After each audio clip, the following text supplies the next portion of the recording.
combined for the first goal. In Miles Lewis-Skelly and Nwaneri.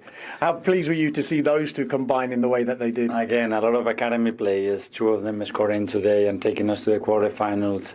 It was a special evening. And just finally, it's now 11 clean sheets from 14 games. Whichever team you seem to put out, whichever defensive partnership you seem to have, there seems to be that determination to keep that run going, particularly in defence.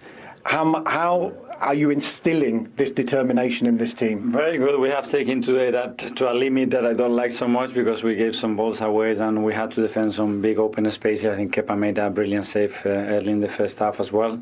We find a way to do it again, and it's a huge platform to win football matches, so very proud of it. And on to the next one. And on to the next one again in 2 days. Brilliant. Thank you. This reward for knocking Wrexham out last night is a home tie against Enzo Maresca's Chelsea. Manchester City will be at home to Brentford, and Newcastle continue their defence at home to Fulham. And I just want to start with Cardiff against Chelsea because they're playing some really good stuff, Cardiff, and they will try and take that game to Enzo Maresca's side, won't they? Oh, absolutely. I think Brian Murphy and the way that he sets his team up, you know, I think Ruben Colwell was excellent last night. He's been excellent all season. He's really getting a tune out of him.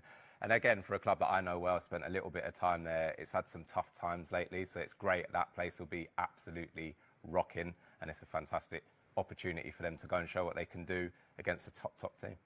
And the 3 sides who would think, oh, we'd like a good run in the Carabao Cup. We may not be, you know, one of the so-called top 6 or whatever. We still have a chance. You managed to draw them all away. I know, cruel draws, I've got to be honest. Well, you did it. I know, it's not it's his fault. He did the home teams. The nightmare. I'm getting some nice text messages. But Palace go to Arsenal, Brentford go to City, Fulham go to Newcastle. Well, if you look at how well Brentford have done, they played Bournemouth, they beat Bournemouth away, then they beat Aston Villa. They obviously had a good result yesterday, you know, banana skin against Grimsby. And then today to get drawn Man City by this idiot here is made it very tough for them. Crystal Palace, again, been fantastic, gone to Anfield today, and it's not going to be any easier going to the Emirates. But if you want to win a cup, you're not always going to get favourable draws. It's made it really difficult, but who knows? And a lot of this, it's going to be a lot on team news as well. You know, at that time, who's fit? A couple of injuries. If you've got Champions League football at the time when these games are going to be played, I'm not sure you're the man that knows all this stuff, Mark. The week beginning around the 15th, 16th of December. Yeah. Right. So yeah, it's been tough for them. We haven't really been very kind to them with a draw, but there's some. Also some really good games, but Man City and Arsenal, I would look at, they'll probably be the most delighted with that draw today. OK. Season, you know, not always scintillating, not always swashbuckling, but you never really doubted they would get the job done. Yeah, I think there was evidence of the team being disjointed, and I think that was just down to the personnel and the changes where they're so defensively tight. That back four with Declan Rice and Supermendy in front of them, there was gaps where Brighton did expose. Brighton will rue the chances they missed. They had the better chances in the first half, glorious chances as well, to easily have got to go 3-0 up. They ruled them chances, but you know against Arsenal, the talent that they've got, especially where it's from set pieces, because the 3 subs made a difference.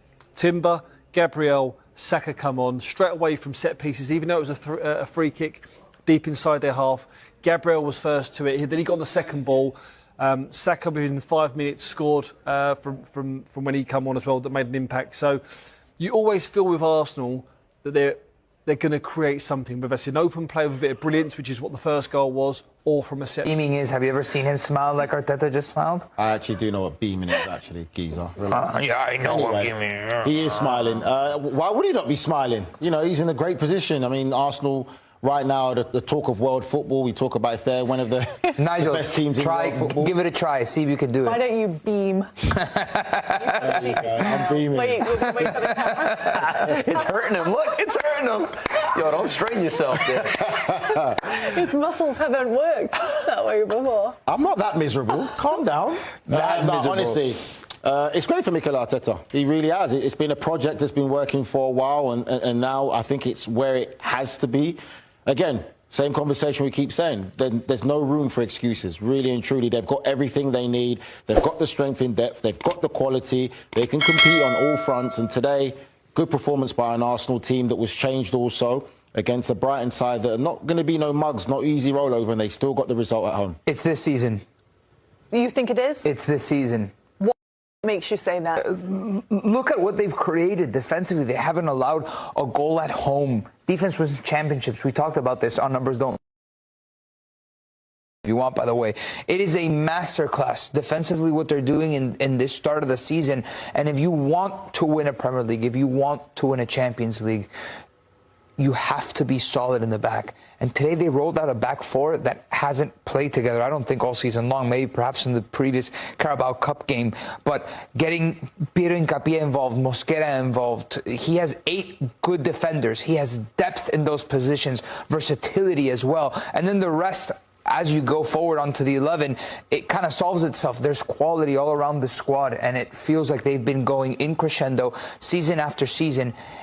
And on top of that, consider the drop-off from the usual top dogs that they're fighting against in the Premier League. Manchester City, Liverpool. I wouldn't say it's a given. I think they're front runners for sure. Nothing is a given, but this season has to be it. It has to be, yes. They're leading the race right about now. That's what I would say with Arsenal for me. They're leading the race for sure, but I still feel that there's more twists and turns to go. There's a long season ahead of us, a lot of football to be played still, a lot of other things. Right about now, they're where they need to be. But can they be that horse that leads and goes all the way across the finishing line? Now they're leading. The pack is chasing, and there's some interesting teams that you've got to play against that can get them on. Anyone can beat anyone in their day. Look at the last couple of seasons, though. They understand what it takes to go to the very end. It's been devastating for Arsenal over the last couple of seasons where they gave it 100% and it slipped like sand through their fingers in a couple of Premier League seasons.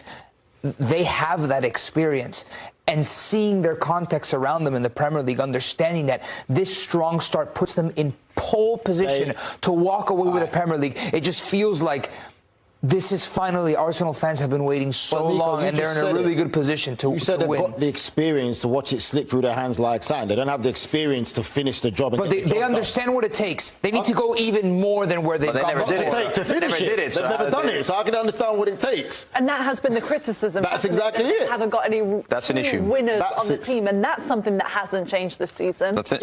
Experience is the definition of experience is actually knowing it's something that you did before. It's something that you've But they're there. They knocked on the door. They got to open it. But they knocked on the door. They didn't open it, though, did they? They didn't open it yet. They didn't. I think they will open it this season at some capacity, right, in one of these tournaments, in one of these competitions. But I will say I do like the maturity level also with the football. When in many games is 0-0 in the 60th minute, 70th minute, and when teams are tight or when teams are not sure of who they are or they're not sure that the level that they are, then you can get tight. You can try things you don't try. You get hit on the counter. They've been patient. They know they're not going to concede goals, right? They concede very little. Maybe the best defense in Europe, right? They know who they are. They know who they are. So come 50, 60, 70th minute, they know they're going to put together play. And guess what? If they don't put together play, they know a set piece is coming at some point. Right. So there's this confidence, there's a composure with the way that they play, there's a tempo with the way that they play, and that's why I think this year is probably going to be their year. The 50th, 60th game of the season, I understand what you guys are saying, but there's a first time for everything. So I don't really agree with your logic.